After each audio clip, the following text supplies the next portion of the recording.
નમો નમઃ. ધોરણ 12 સામાન્ય પ્રવાહ અને વિજ્ઞાન પ્રવાહના સંસ્કૃત વિષયનો અભ્યાસ કરનારા સૌ વિદ્યાર્થીઓને એલવી જોશીના નમસ્કાર. મિત્રો, હોમ લર્નિંગમાં, ઓનલાઈન એજ્યુકેશનમાં આપણે બહુ સારી રીતે પાઠ શીખી રહ્યા છીએ. આજે આપણો પાઠ આપણા અભ્યાસક્રમમાં એનો ક્રમાંક 8મો છે, પદ્ય વિભાગ 8, અને એનું શીર્ષક છે જ્ઞેયમ રૂપમ તદેવ મે. જ્ઞેયમ રૂપમ તદેવ મે. મારું તેજ સ્વરૂપ જાણવું. કોણ બોલે છે? સ્વયં પરમ કૃપાળુ પરમાત્મા ઈશ્વર ભગવાન બોલે છે. અગાઉના અભ્યાસક્રમમાં ધોરણ 9માં અષ્ટમૂર્તિ રહસ્યમ નામનો એક પાઠ આવતો હતો. અહીંયા એવા જ શ્લોક સંપાદિત કરીને મૂક્યા છે અને શીર્ષક પણ બદલાયું છે, અને એમાં 11 શ્લોક આપવામાં આવ્યા છે. જે પહેલો શ્લોક છે તે ભૂમિકા રૂપે છે, અને છેલ્લા બે જે શ્લોકો છે તે ઉપસંહાર રૂપે છે. અને એ બંનેની વચ્ચેના જે 8 શ્લોક છે તે ભગવાનના સ્વરૂપો કોને ગણ્યા છે. ભગવાન સ્વયં, કારણ કે ઘણીવાર કહેવામાં છે ભગવાન પોતે બધે પહોંચી શકતો નથી, એટલે એમણે કેટલાક દૂતો આવા મૂક્યા છે આ પૃથ્વી પટ પર કે જે પોતાનું કામ કરી રહ્યા છે. કારણ કે ઈશ્વર એ સૌના પ્રત્યે સમભાવ દયાભાવ રાખનારા છે, બધાને ન્યાય આપનારા છે, પરોપકારી છે. એ ગમે તેવી વ્યક્તિ હોય એમને હંમેશા એ નવું જીવન, સારા વિચારો આપવા માટે એ હંમેશા તત્પર હોય છે. તો એવા જ કેટલાક વ્યાવસાયિક વ્યક્તિઓ આ સમાજમાં આપણને જોવા મળશે, અને ભગવાને સ્વયં કહ્યું છે કે આ બધા મારા સ્વરૂપ છે, એને જાણવા. એનો અર્થ સીધો કરી શકાય કે ભગવાનને આપણે દર્શન કરવા માટે જેમ મંદિરમાં જઈએ છીએ એમ આવી વ્યક્તિઓ મળી જાય તો એમના પણ દર્શન કરી લેવા, એમને પણ 2 હાથ જોડીને વંદન કરી લેવા, એમના પણ આશીર્વાદ લઈ લેવા. એટલે આપણે ભગવાનને મળ્યા બરાબર છે, આપણને ભગવાનના આશીર્વાદ મળી ગયા છે એમ સમજવાનું છે. આ બોર્ડ ઉપર 5 શ્લોક લખ્યા છે.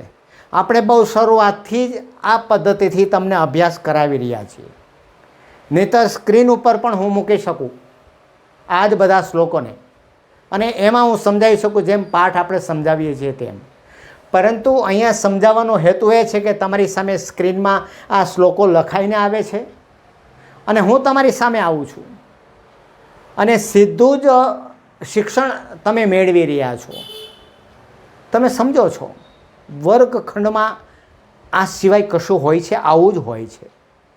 બોર્ડ હોય છે, શ્લોકો હું લખું છું, પછી એ સમજાવું છું, પછી વિદ્યાર્થીઓને હું 2 વિદ્યાર્થીઓને અનુવાદ કરવા માટે કહું છું, અને વિદ્યાર્થીઓને આવડી જાય એટલે મને સંતોષ થાય છે કે આ શ્લોક બધાને આવડી ગયો.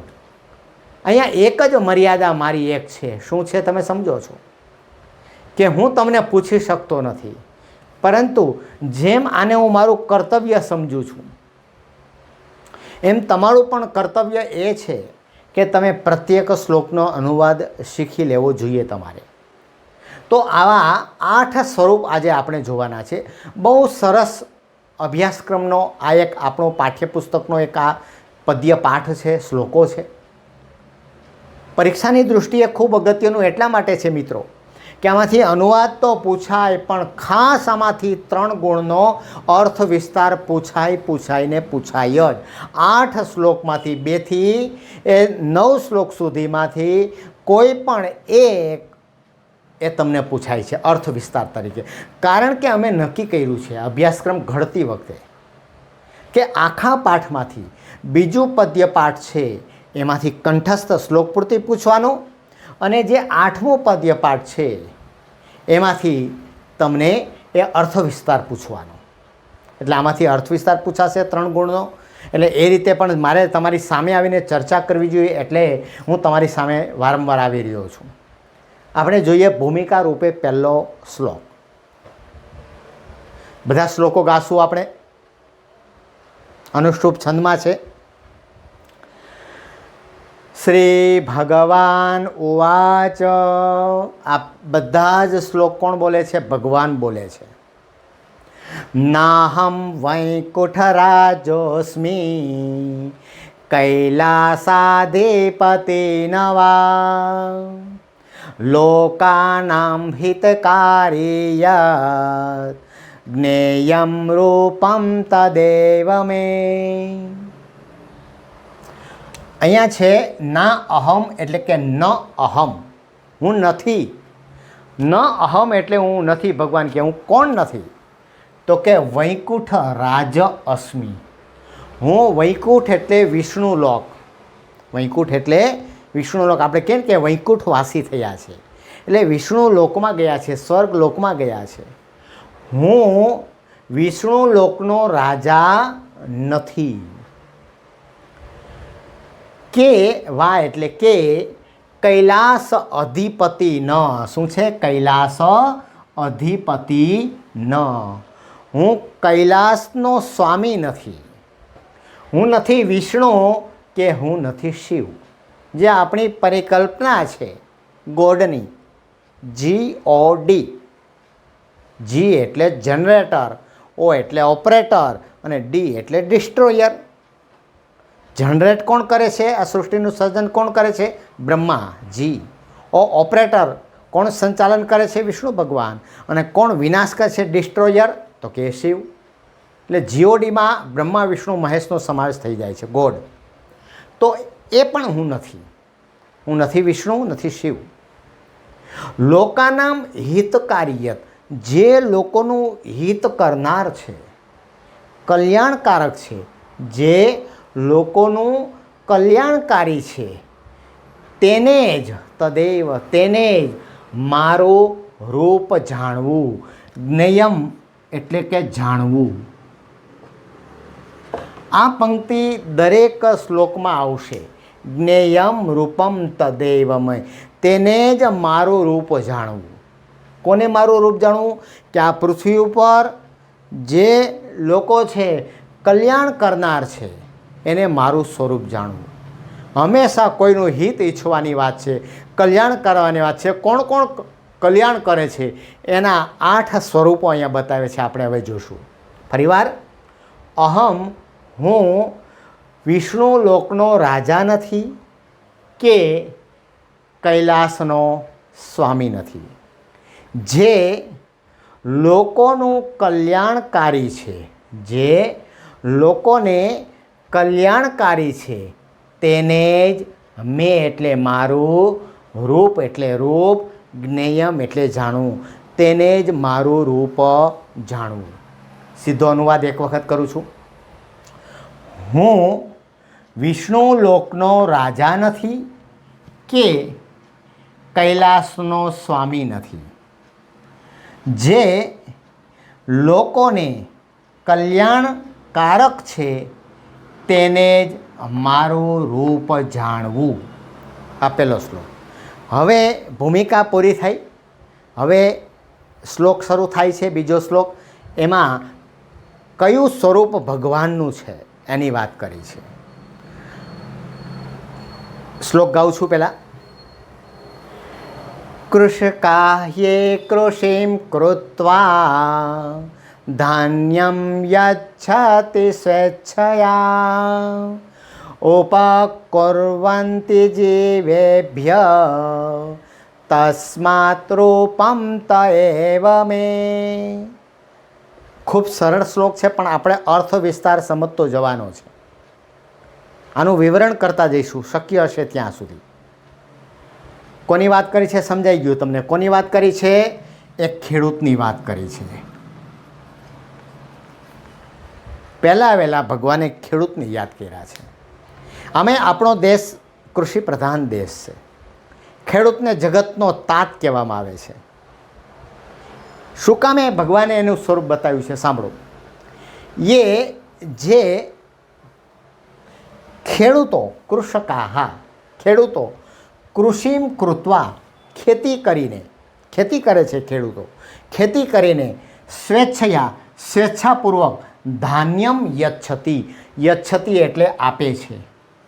શું આપે છે? અનાજ આપે છે.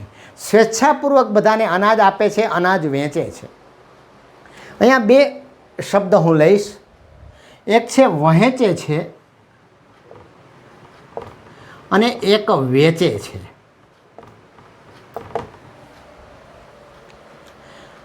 આ બંને અર્થ અહીંયા મારે લેવા છે.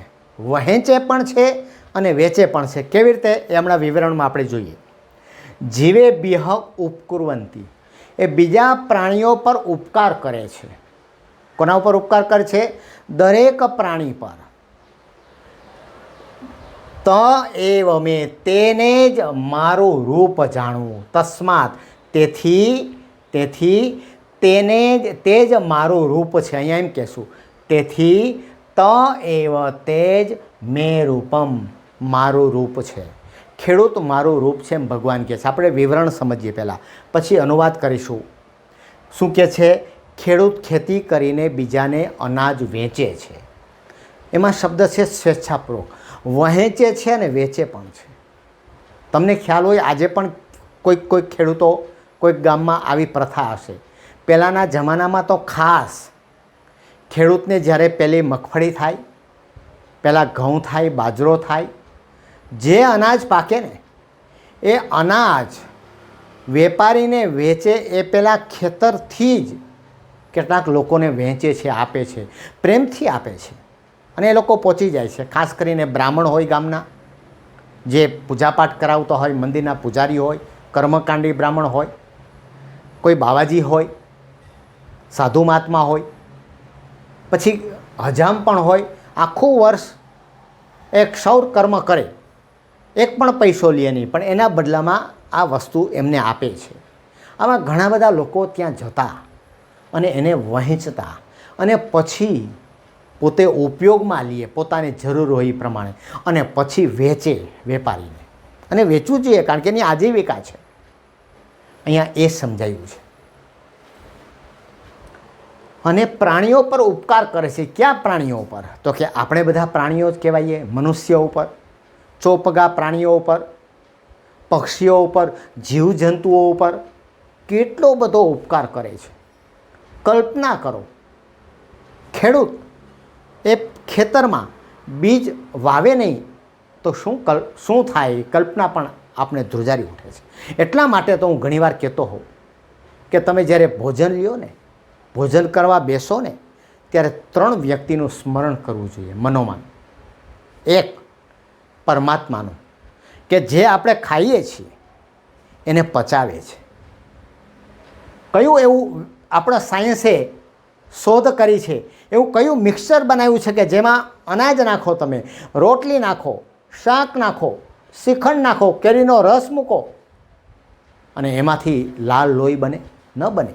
એ માત્ર ઈશ્વરે જ એવી રચના કરી છે આપણા શરીરની કે એ લાલ લોહી જ બને છે બધાનું, ગમે તે ખાય તે. તો એને યાદ કરવા જોઈએ. બીજા યાદ કરવા જોઈએ ખેડૂતને, કે જેણે પરસેવો પાડીને ભર બપોરે ચાલુ વરસાદે કડકડતી ઠંડીમાં એણે કામ કર્યું છે ખેતરમાં અને આપણા સુધી અનાજ પહોંચ્યું છે. એનો આભાર માનીએ. અને ત્રીજો, જે બનાવે છે ને રસોઈ, કોઈ પણ સ્વરૂપની સ્ત્રી હોય, પછી માતા હોય, બહેન હોય, પત્ની હોય, કોઈ પણ સ્વરૂપની હોય, તો એમનો પણ આભાર માનવો જોઈએ. એટલે આ એનું વિવરણ છે. આ બધું તમારે લખવું પડે એમાં જ્યારે અર્થ વિસ્તાર પૂછાય ત્યારે. ચાલો અનુવાદ. જે ખેડૂતો, સીધો અનુવાદ કરું છું, સરળ છે. જે ખેડૂતો ખેતી કરીને સ્વેચ્છાપૂર્વક અનાજ આપે છે અને બધા પ્રાણીઓ પ્રત્યે ઉપકાર કરે છે, તેથી તે જ મારું રૂપ છે. તેથી તે જ મારું રૂપ છે. આ કોની વાત કરી? આપણે ખેડૂતની વાત કરી. હવે ત્યાર પછી બીજા જે મૂર્તિ છે, આપણે જેમ મંદિરમાં જઈએ એને મૂર્તિ કહીએ છીએ ને, એમ આ બધી મૂર્તિ છે. ખેડૂત હોય તો ખેડૂતને બે હાથ જોડીને વંદન કરવાના કે આપનો આભાર છે કે આપ સખત મહેનત કરીને અમને અનાજ પૂરું પાડો છો. એ જગતનો તાત છે. હવે વસ્ત્રમ વયંતી લોકાનામ શીત તાપ નિવારમ ગાઉં છું પહેલાં. વસ્ત્રમ વયંતી લોકાનામ શીતતાપ નિવારકમ તંતુવાહ્યા હિ તે લગ્ના તસ્માત રૂપમ ત એવ મે. શું કીધું છે? આપણા જીવનની જરૂરિયાત શું? કોઈ એમ કહે કે ભાઈ એના વગર તમે જીવી જ ન શકો, કંઈ 3 વસ્તુ જોઈએ, તો તમે કહેશો કે રોટી, કપડાં और મકાન. તો આ રોટીની વાત કરીએ, હવે કોની વાત કરશે? કપડાની વાત કરશે. વસ્ત્રમ વયંતી લોકાનામ શીત તાપ નિવારકમ. લોકોના ઠંડી, તાપ ને દૂર કરનાર, નિવારકમ દૂર કરનાર વસ્ત્રોને વણે છે. વસ્ત્ર કેવું છે? તો કે લોકોની એ ઠંડીને દૂર કરે છે અને તાપને પણ દૂર કરે છે.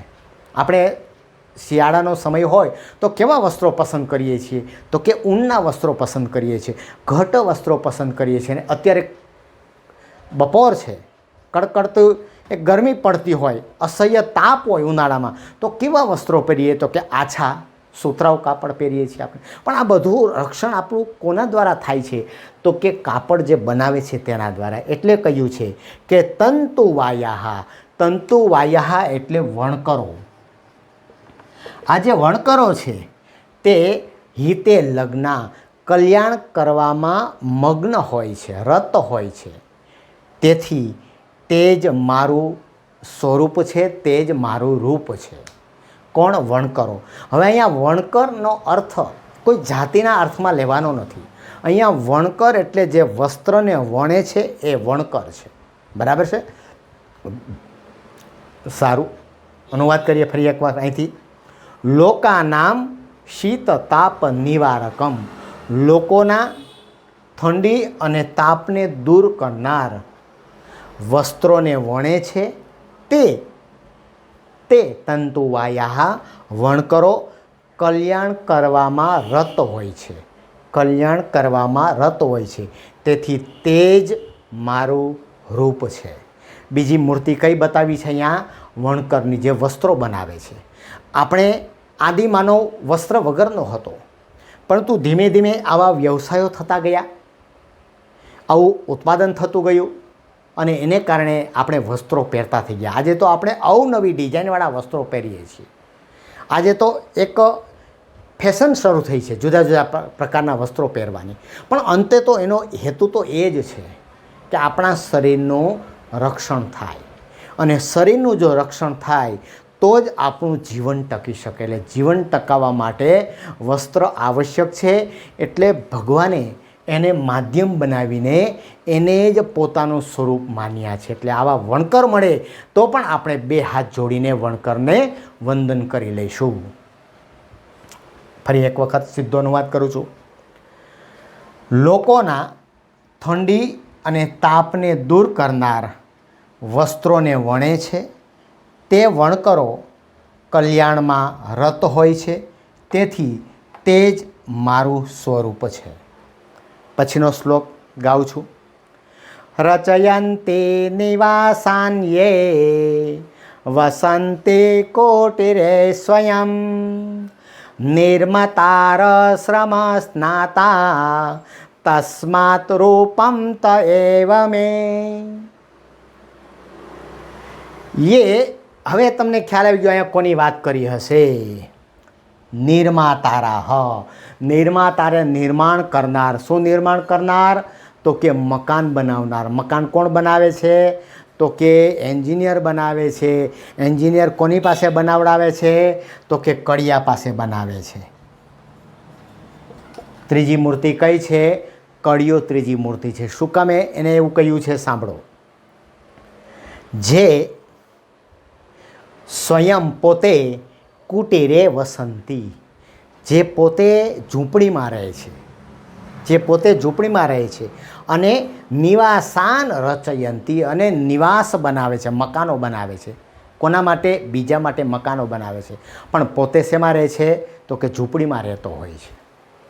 નિર્માતારઃ શ્રમ સ્નાતા, આ કડિયાઓ છે, આવા કડિયાઓ એ શ્રમ સ્નાતા, શ્રમના થાકથી ભીંજાયેલા હોય છે, શ્રમના પરસેવાથી ભીંજાયેલા હોય છે.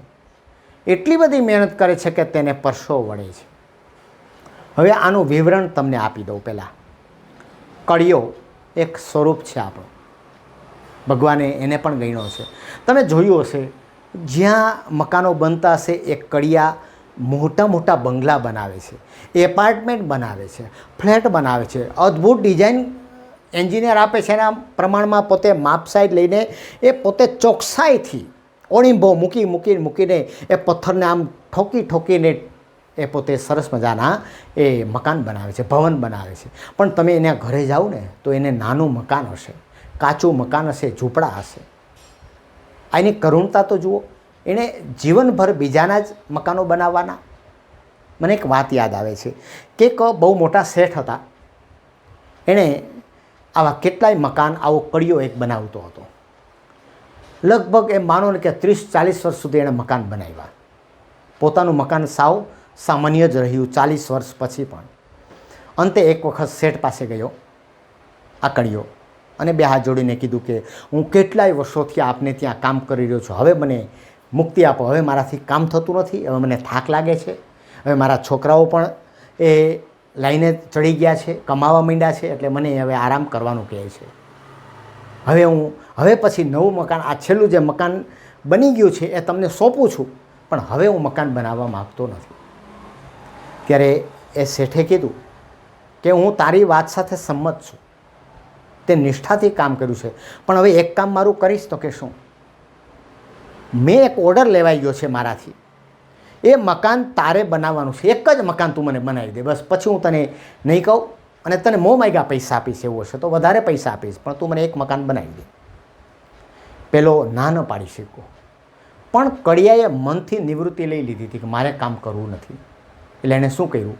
ફટાફટ મકાન બનાવવા માંડ્યો કે જલ્દી પૂરું થાય. હેતુ એક જ, જલ્દી પૂરું થાય. એમાં મન લાગતું નથી. જેમાં મન લાગે નહીં ને એ કામ બહુ સારું થાય નહીં. એટલે હકીકતમાં આ કામ બહુ સારું થયું નહીં. એમાં વેઠ ઉતારી રીતસરની, અને ફટાફટ ઝડપથી જે 6 મહિનામાં મકાન બનવું જોઈએ એણે મહિના 1.5 મહિનામાં મકાન બનાવીને સોંપી દીધું કે તમારું મકાન તૈયાર છે. તો આવું કે એટલે આપણે હિસાબ કરી લઈએ. એ આવે છે અને એને એક કવરમાં આપે છે કે આ કવરમાં તારું પેમેન્ટ છે. કવર ખોલીને જોઈએ છે તો એમાં શું હોય છે? ચાવી હોય છે. તો કે શેઠ આ શેની ચાવી છે? તો કે તે જે મકાન બનાવ્યું ને, જે ભવ્ય ફ્લેટ તે બનાવ્યું ને, એ તારા માટે છે દોસ્ત. તે આખી જિંદગી મારું કામ કર્યું, અને જો હવે હું તને છેલ્લી ઘડીએ મદદ ન કરું તો હું નગુણો કહેવાઉં. ત્યારે પેલા કડિયાને થોડોક અફસોસ થાય છે કે મેં આ શેઠના બધા મકાન બનાવ્યા, મેં મારું દિલ રેડ્યું, મેં મારું લોહીનું પાણી કરી નાખ્યું, પણ છેલ્લે મેં વેટ કરી જે મારું જ મકાન બનવાનું હતું. આ તો માત્ર એક આડકતરી એક વાત છે, પણ મિત્રો આ કડિયાને આપણે જોયા છે. આ મારું મકાન જે બન્યું છે મને બરાબર યાદ છે. આજથી લગભગ 15 વર્ષ પહેલાં બન્યું હતું. એક કડિયો આવતો, શરીર હુષ્ટપુષ્ટ, પણ એ એવા પથ્થરો ઉંચકતો પોતે કડિયો, અને સરસ મજાનું ઘડતર કરતો. અને હું હકીકતમાં મારી વાત હું કહેવા ખાતર નથી કહેતો, હું હૃદયથી આ વાત કરું છું કે એમનું મેં જોયું છે પરસેવે રેપઝેપ થયેલો એ કડિયો. કલાક એક આરામ કરે બપોરે, વળી પાછો તડકાના 2:30-3 વાગે કામે ચડી જાય. કરુણા ઉપજે આપણને. આજે પણ જો આ મને કડિયો મળે ને તો હું 2 હાથ એને જોડું, એ મને જોડે એમ નહીં, એને હું જોડું અને વંદન કરું, ચોક્કસ વંદન કરું. તમે પણ આવો કોઈ કડિયો તમને મળે કે જેણે તમને સરસ મજાનો આવું ભવન ઊભું કરી દીધું છે, એમનો ક્યારેય આભાર માનવાનું ચૂકશો નહીં મિત્રો. બસ આ બોધ લેવા જેવો આખો જ પાઠ, બધા જ શ્લોક બોધ લેવા જેવા છે. શું કહે છે ફરીવાર? જે સ્વયં પોતે કુટીરે વસંતી, ઝૂંપડીમાં રહે છે અને મકાનો બનાવે છે, નિવાસાન રચયંતી મકાનો બને છે તે કડીઓ, તે કડિયાઓ નિર્માતા રહે, કડીઓ કહેશું તે કડીઓ. શ્રમ સ્નાતા, શ્રમના પરસેવાથી ભીંજાયેલા છે. તે શ્રમના પરસેવાથી સ્નાત એટલે નાહી લેલા પણ ભીંજાયેલા છે. તેથી તે જ મારું રૂપ છે. સીધો અનુવાદ, જે પોતે ઝૂંપડીમાં રહે છે અને મકાનો બનાવે છે તે કડિયો શ્રમના પરસેવાથી ભીંજાયેલો છે. તેથી તે જ મારું સ્વરૂપ છે. ત્યાર પછીનો, વિદ્યાદાને સદા રક્તા સંસ્કાર સેચને તથા શિક્ષયંતે સમાજમ યે તસ્માત રૂપમ ત એવ મે. રોટી, કપડાં ઓર મકાન આપણા શરીર માટે ઉત્તમ છે, પણ આપણું ઘડતર કરવા માટે, આપણા જીવનનું ઘડતર કરવા માટે કોણ ઉપયોગી બને છે, કોણ આપણા જીવનમાં પ્રાણ પૂરે છે? તો કે શિક્ષક. એ શિક્ષકની વાત કરી છે અહીંયા.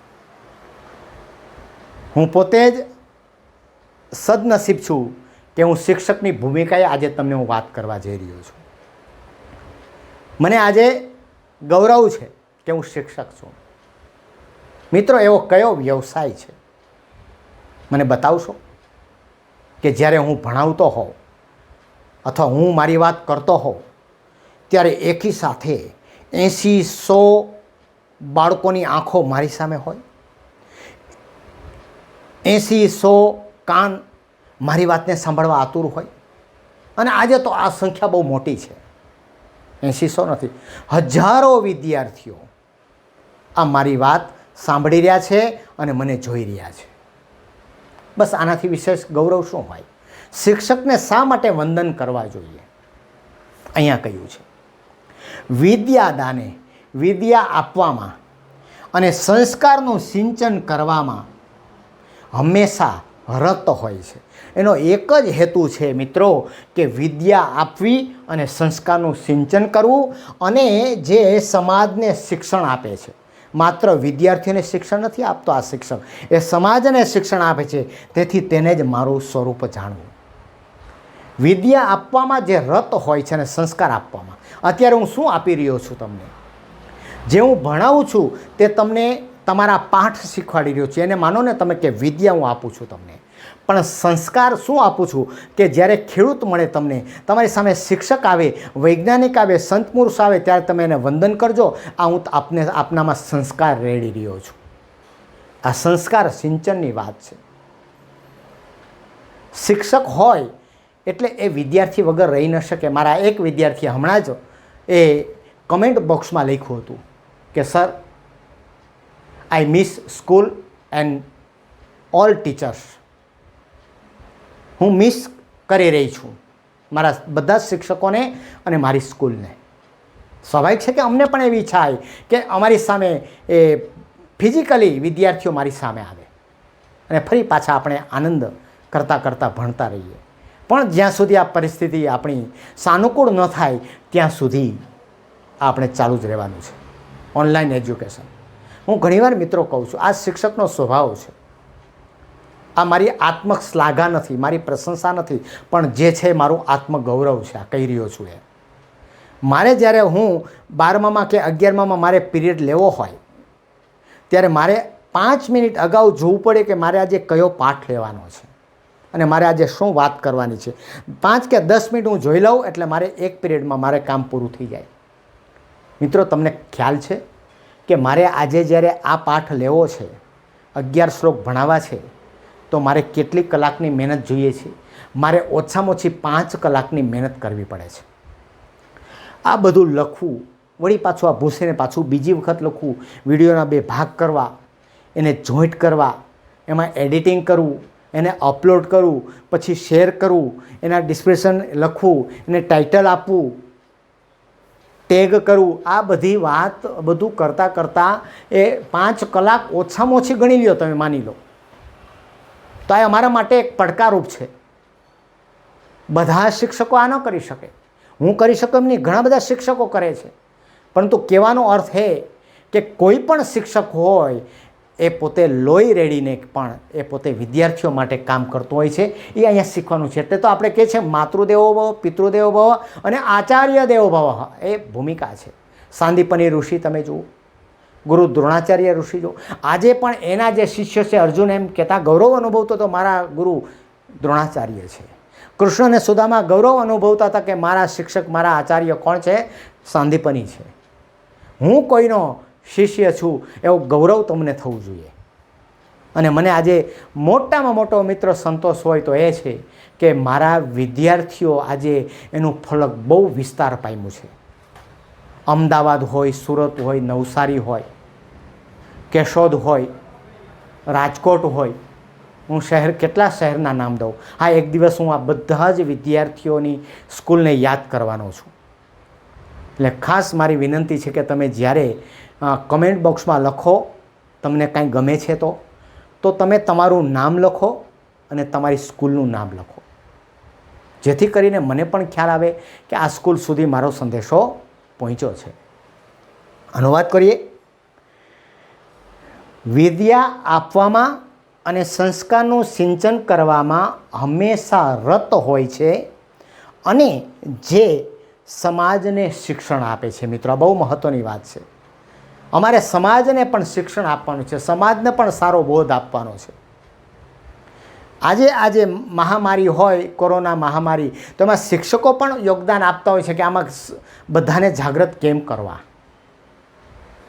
તો સમાજને શિક્ષણ આપે છે. પોતાના વર્તનથી, વાણીથી, વિચારથી એ સમાજને શિક્ષણ આપે છે. શિક્ષક ક્યારેય જાહેરમાં એવું વર્તન નહીં કરે કે જે ટીકારૂપ થઈ શકે. સીધો અનુવાદ એક વખત કરું છું. એ શિક્ષકો છે તેથી તે જ મારું સ્વરૂપ છે. વિદ્યા આપવામાં અને સંસ્કારનું સિંચન કરવામાં હંમેશા રત હોય છે. જે શિક્ષકો લેવાનું છે, શિક્ષકો શબ્દ નથી લેવાનું છે, જે શિક્ષકો સમાજને શિક્ષણ આપે છે તેથી તે જ મારું સ્વરૂપ છે. મિત્રો, જ્ઞેયમ રૂપમ તદૈવ મે, આ શીર્ષક નીચે આપણે એક ભૂમિકારૂપ શ્લોક અને 4 મૂર્તિ, કઈ એક ખેડૂત છે, એક વણકર છે, એક કડિયો છે અને એક આ શિક્ષક છે. આ 4 એ મૂર્તિ છે, 4 સ્વરૂપ છે, 4 ભગવાનના દૂત છે. આ મળે ત્યારે એને ચોક્કસ તમે વંદન કરી લેજો, કારણ કે આ બધા રોટી, કપડાં, મકાન, શિક્ષણ, સ્વાસ્થ્ય, સુખના સાધનો, સજ્જનતા અને સુરક્ષા પૂરી પાડે છે. 8 બાકીના 4 અને 2 ઉત્સાહરૂપ શ્લોકો આપણે જ્ઞેયમ રૂપમ તદૈવ મે ભાગ 2માં આપણે જોશું. ત્યાં સુધી આપ સૌને નમસ્કાર છે.